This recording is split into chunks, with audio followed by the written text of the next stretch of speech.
The men laughed when they saw the small woman carrying the huge Barrett .50 rifle, saying it was too big for her. "She can't handle that monster," they whispered. But when her first shot rang out, the ground shook under their feet.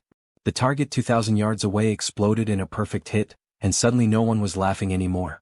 Before you watch full story, comment below from which country are you watching. Don't forget to subscribe.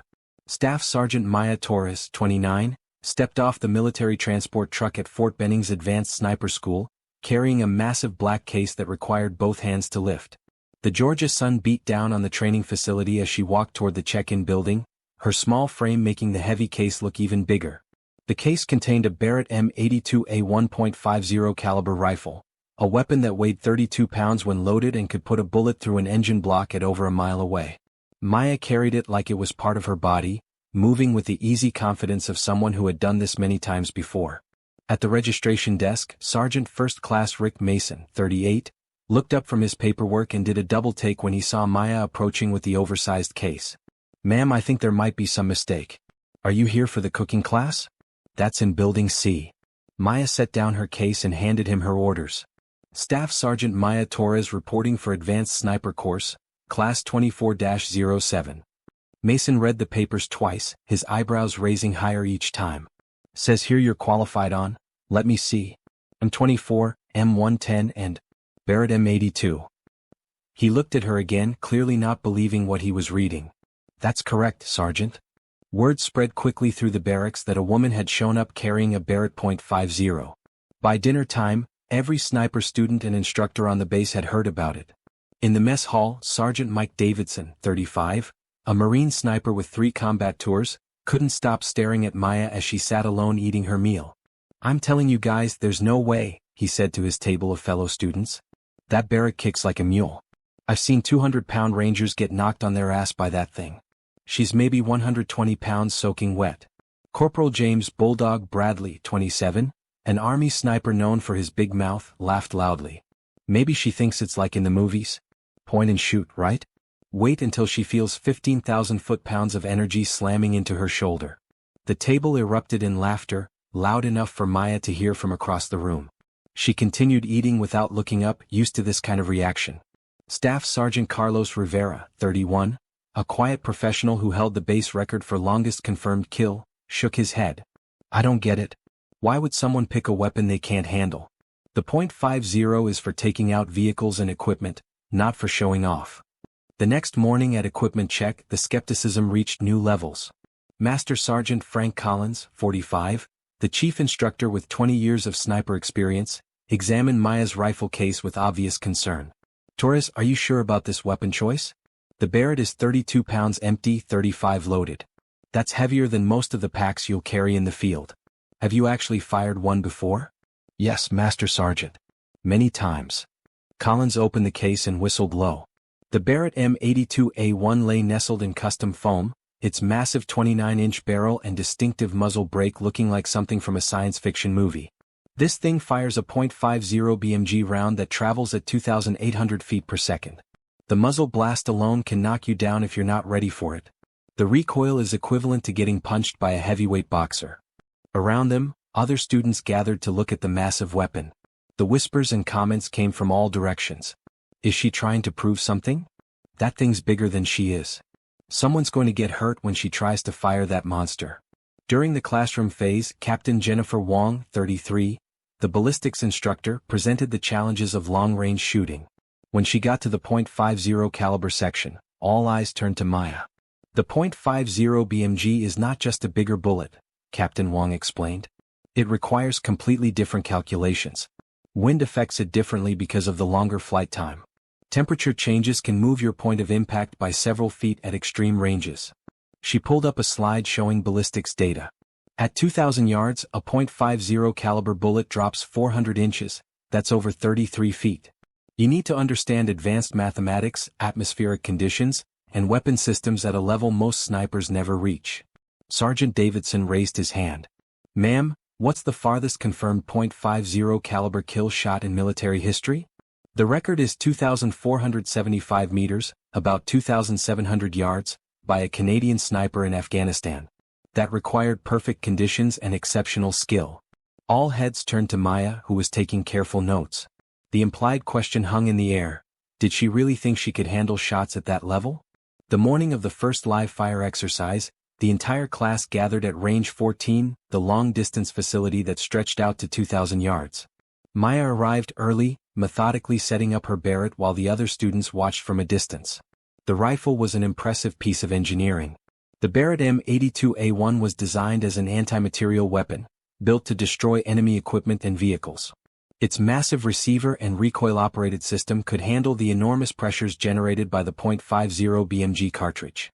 Instructor Staff Sergeant Thompson, 40, approached Maya as she adjusted her scope. Torres, we're starting at 800 yards today. Most students use that distance to get familiar with their weapons.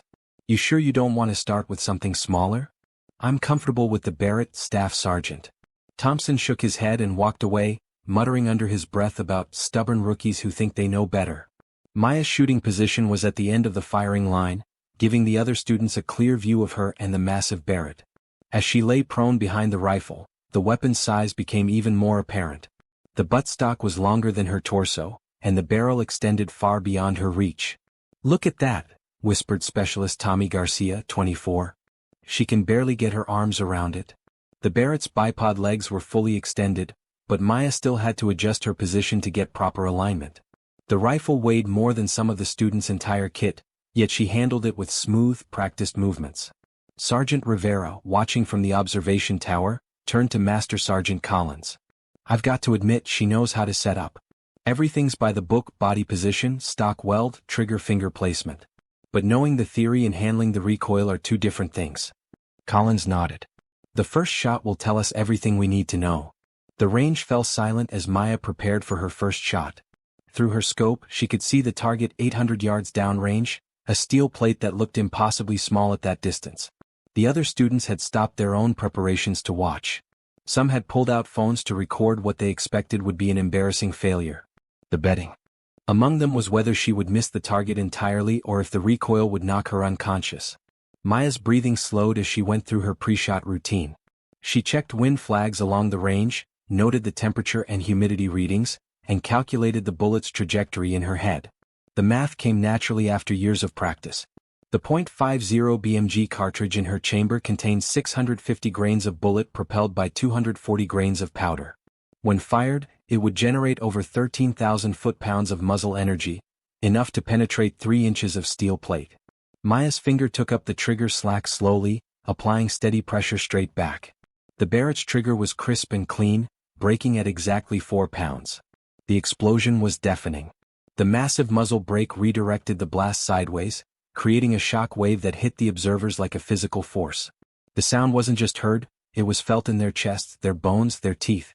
Several students stumbled backward from the concussion. The recoil drove the Barrett's buttstock into Maya's shoulder with tremendous force, but she absorbed it perfectly. Her body moved with the rifle, rolling slightly to dissipate the energy. She stayed in position, working the bolt smoothly to chamber another round. But it was the target that made everyone's jaw drop.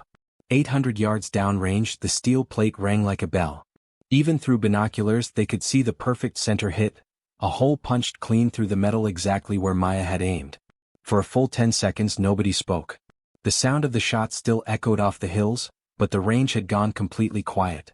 Students who had been joking and betting against Maya now stared in shock. Sergeant Davidson, who had been loudest in his skepticism, lowered his binoculars slowly. Did she just center punch that target on her first shot? Master Sergeant Collins was already on his radio to the target crew. Range control, confirm hit on target 8A. Roger, control. Perfect center hit, clean through. Textbook shot. The confirmation rippled through the observers. Maya had not only handled the massive Barrett perfectly, she had made a shot that many experienced snipers would consider challenging. Corporal Bradley, who had been making jokes about her size all week, watched as Maya began preparing for her second shot. Maybe she got lucky, he said, but his voice lacked conviction. Maya's second shot came 30 seconds after the first. Again the massive blast shook the ground.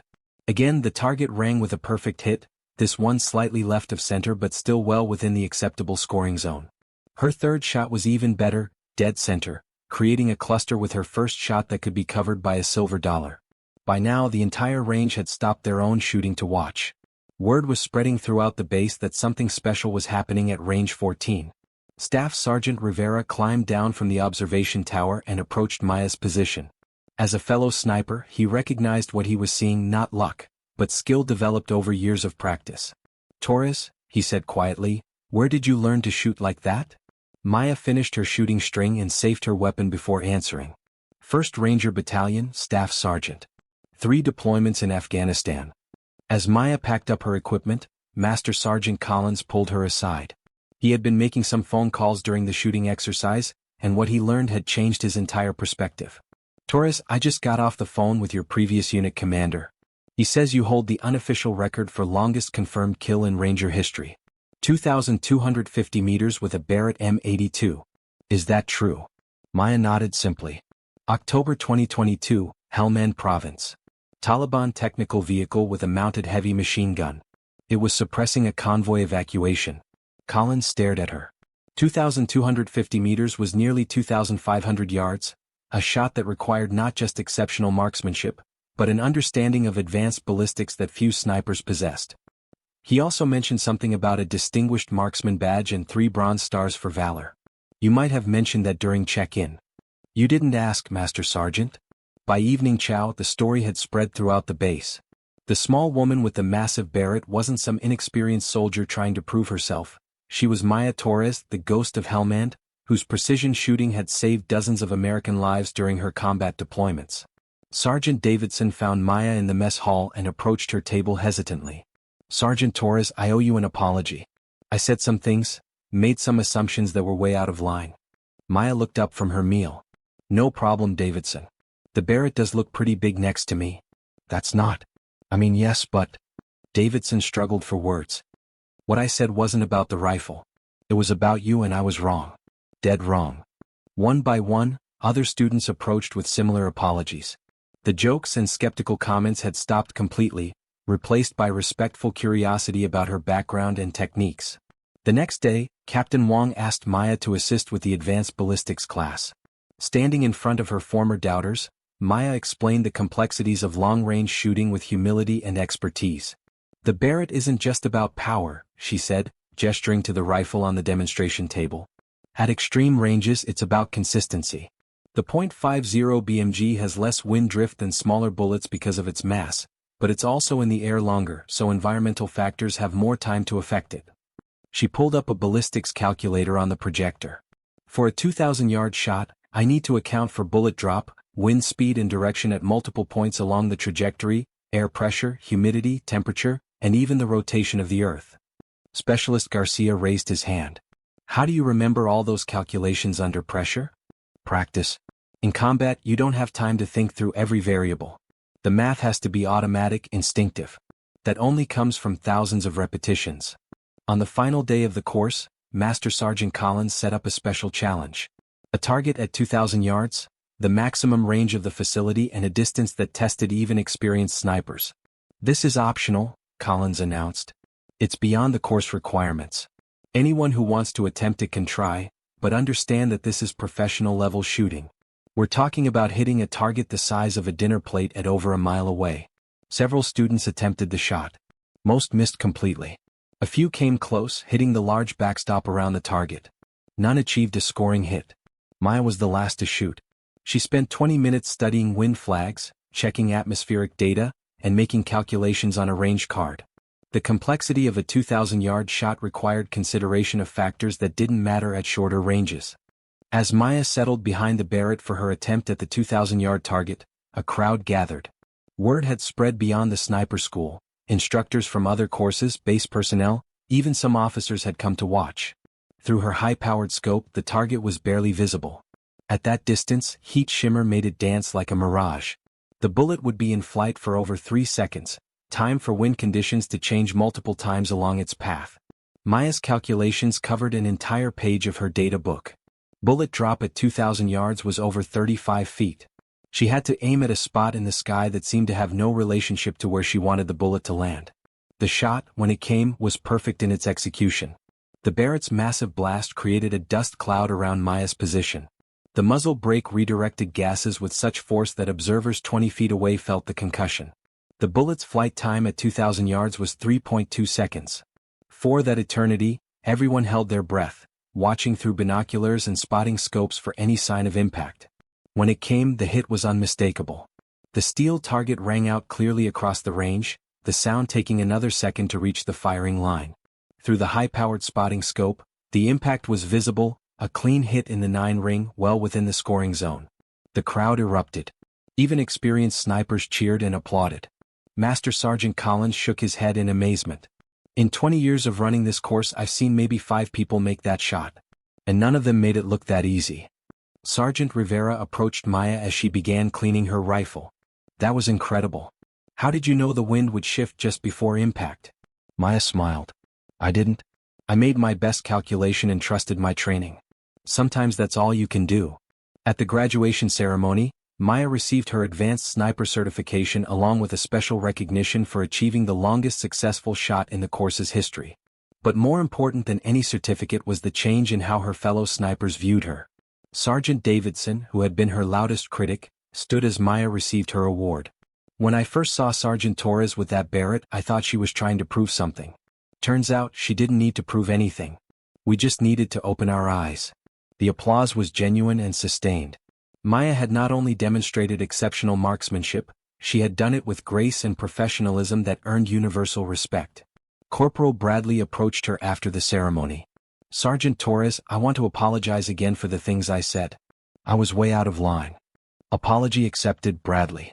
Just remember, don't judge a book by its cover. As students prepared to return to their units, many sought Maya's advice on advanced shooting techniques. She spent hours sharing knowledge gained from combat experience, helping others understand the mental and technical aspects of precision shooting. Master Sergeant Collins pulled her aside before departure. Torres, we could use someone like you as an instructor here. Have you ever considered a permanent assignment to the school? Maya looked out at the ranges where she had first been doubted, then proved herself beyond question.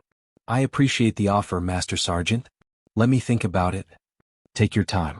But understand what you accomplished here this week goes beyond just good shooting. You changed how people think. That's rare. As Maya loaded her Barrett case into the transport vehicle, she reflected on the week's events. The doubts, the challenges, and ultimately the respect she had earned were all part of a larger truth about assumptions and prejudice. Staff Sergeant Rivera jogged up as her vehicle prepared to leave. Sergeant Torres, one last question. When you first arrived and everyone was doubting you, did it make you angry? Maya considered the question carefully. Not angry, Sergeant. Disappointed, maybe. But I've learned that the best response to doubt isn't words, it's performance. Let your actions speak for you. Any advice for other soldiers who might face similar situations? Be professional. Be prepared. And when the time comes to prove yourself, make sure you're ready. As the transport vehicle pulled away from Fort Benning, Maya looked back at the sniper school one more time. In 5 days, she had gone from being the subject of jokes and skepticism to being recognized as one of the most skilled marksmen anyone there had ever seen. The Barrett M82A1 case beside her contained more than just a powerful rifle. It represented years of dedication, countless hours of practice, and a commitment to excellence that few people fully understood. Her phone buzzed with a text message from an unknown number. Sergeant Torres, this is Garcia from the class. Just wanted to say thanks for showing us what real professionalism looks like. Hope to serve with you again someday. Similar messages continued arriving as word spread through the military sniper community about the quiet woman who had redefined what they thought was possible. 6 months later, stories about Maya Torres and her Barrett .50 had become legend throughout the special operations community. The tale grew in the telling. The distance of her shots increased, the conditions became more challenging, the skepticism she faced more pronounced. But Maya herself remained unchanged. She continued to serve with the same quiet professionalism that had always defined her, letting her actions speak louder than any reputation. When new students arrived at sniper schools around the world, instructors would tell them about the small woman with the massive Barrett who proved that skill, dedication, and professionalism matter more than appearances. Never judge a sniper by their size, became a common saying. Judge them by their shot groups. And somewhere on a range, on a deployment, or in training, Maya Torres continued to do what she did best, making impossible shots look easy, one perfectly placed bullet at a time. The Barrett .50 in her hands was no longer a question, it was a statement. And that statement echoed across every range where precision mattered. Excellence comes in all forms and respect must be earned through performance, not assumptions. The ground-shaking blast of her first shot had done more than hit a target. It had shattered preconceptions and proved that the most dangerous opponent is often the one you underestimate.